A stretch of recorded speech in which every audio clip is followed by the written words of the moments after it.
Yo, what's going on, guys? It's Brev. Welcome to another MLB The Show 22 video. In this one, we're going to be going over my top 10 budget cards in Diamond Dynasty right now. We're going to cover mostly gold and silver cards, but in general, these cards are very cheap. There's nothing over 3,000 stubs in this list. The goal with this video is to give you guys an idea of some extremely cheap cards that are competitively viable in ranked. Obviously, you can do better than these cards at every position, but if you are severely lacking in stubs or positional depth, then this should give you a good starting point for a lot of these positions. If you missed it, we did post a similar video for diamond cards. We went over the best bang for your buck diamond cards. That video will be in the description below, so check that out. And starting at number 10, we have Joey Bart, Topps Now card from the April Player of the Month program. This is a really well-statted gold card at a position that can be kind of shallow at times, that being catcher. This card isn't even really that far off from like the Mike Piazza card that you get from Conquest, and he's just really solid all around. I like that he hits righties a little bit better, and he's got the gold defense. 82 arm strength is good enough. If you're just starting out and you need a catcher, this is a really solid option, and you can even get him for free just by doing a couple of the Topps Now moments in the April Player of the Month program. Extremely good catcher gold card, Joey Bart. At number 9, we have Blake Treinen, relief pitcher for the Dodgers. This card is an 80 overall, but his stuff is absolutely disgusting. I've played against people who were rocking with this card in their bullpen all the way up to World Series, and for reference, this card only costs 500 stubs right now. This card has outlier on his primary pitch sinker, which means he's going to gas it up anywhere between 97 and 99 miles an hour. He also has great speed differentials with his slider and cutter and a good delivery to boot. And on top of that, despite the kind of low walks per 9, his individual pitch control is actually really strong.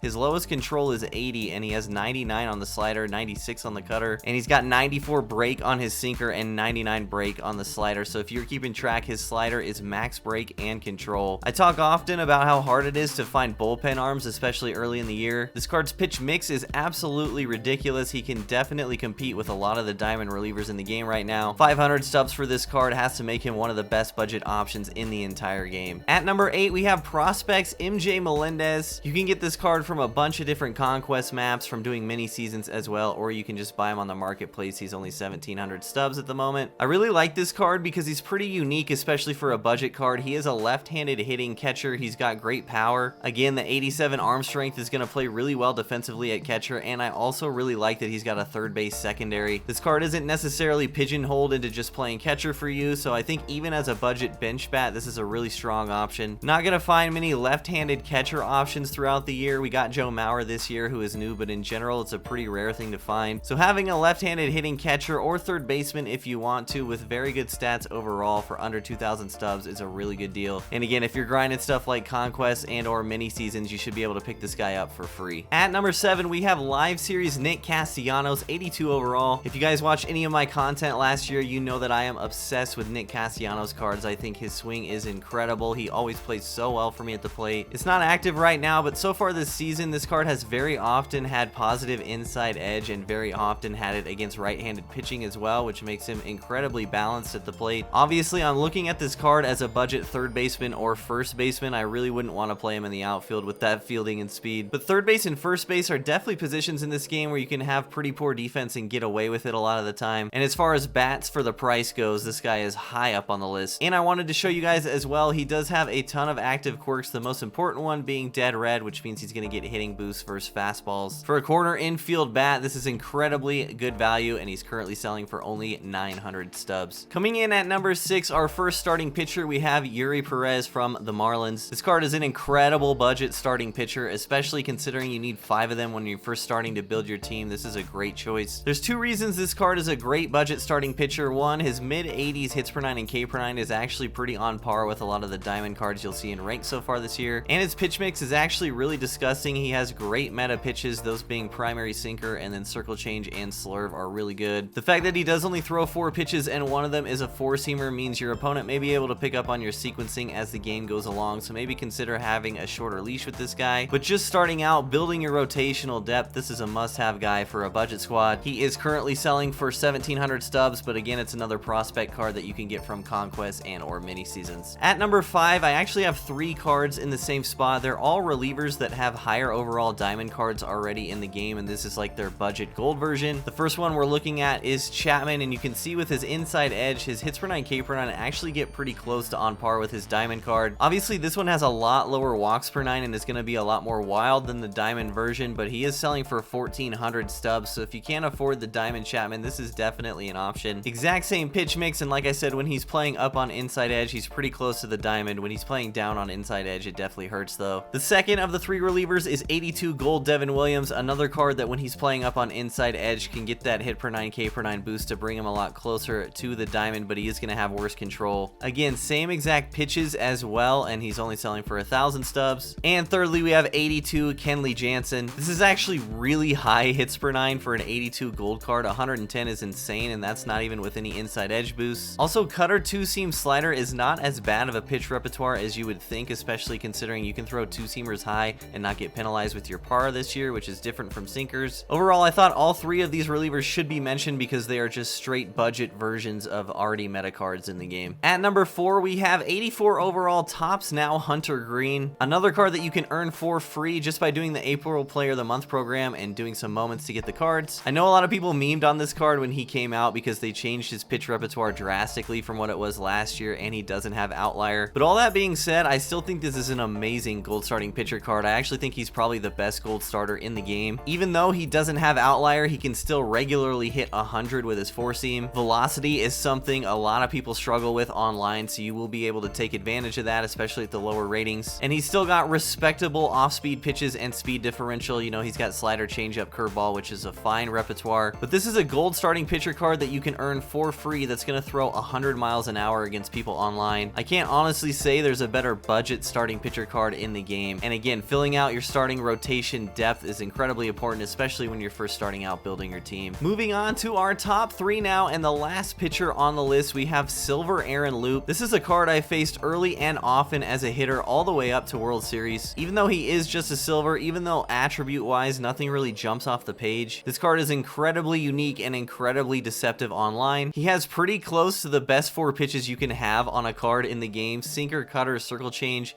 and his slurve is incredibly slow, which is very unique. Not only that, but he throws all 4 of those meta pitches sidearm from the left side. His delivery is incredibly deceptive. If you guys used his finest card last year, you know exactly what I'm talking about. This card literally only costs 150 stubs right now. If you are just barely starting out and you're building out your bullpen, this is a must-have lefty. He does so many things unique that you will not get from other bullpen arms in the game right now, and the combination of his delivery and his pitches is going to be fooling a lot of people online, especially if they didn't play last year against his finest card, and especially if they just haven't faced him very much at all. Silver Aaron Loup in the top 3, one of the most deceptive budget pitchers in the entire game. And we're rounding out the list with 2 hitters, and at number 2, I have a card you probably weren't expecting to see on this list at all. We have 80 overall Kris Bryant. So this card is incredibly similar to Nick Castellanos, although his defense in the outfield is a lot better. He's a lot more serviceable than Castellanos is. Still would prefer to play him at first or third base if I can, but if I had to play him in left, it wouldn't be bad at all. This is another card that has been playing up on inside edge against right-handed pitching a lot so far this year, and when that happens, it really balances out his hitting stats. You could be looking at 80 plus in all 4 core hitting stats. And the cherry on top, what really makes this card at the top of this list and what makes me think this is one of the most slept on budget cards in the game is that he has the best live series quirks you can get.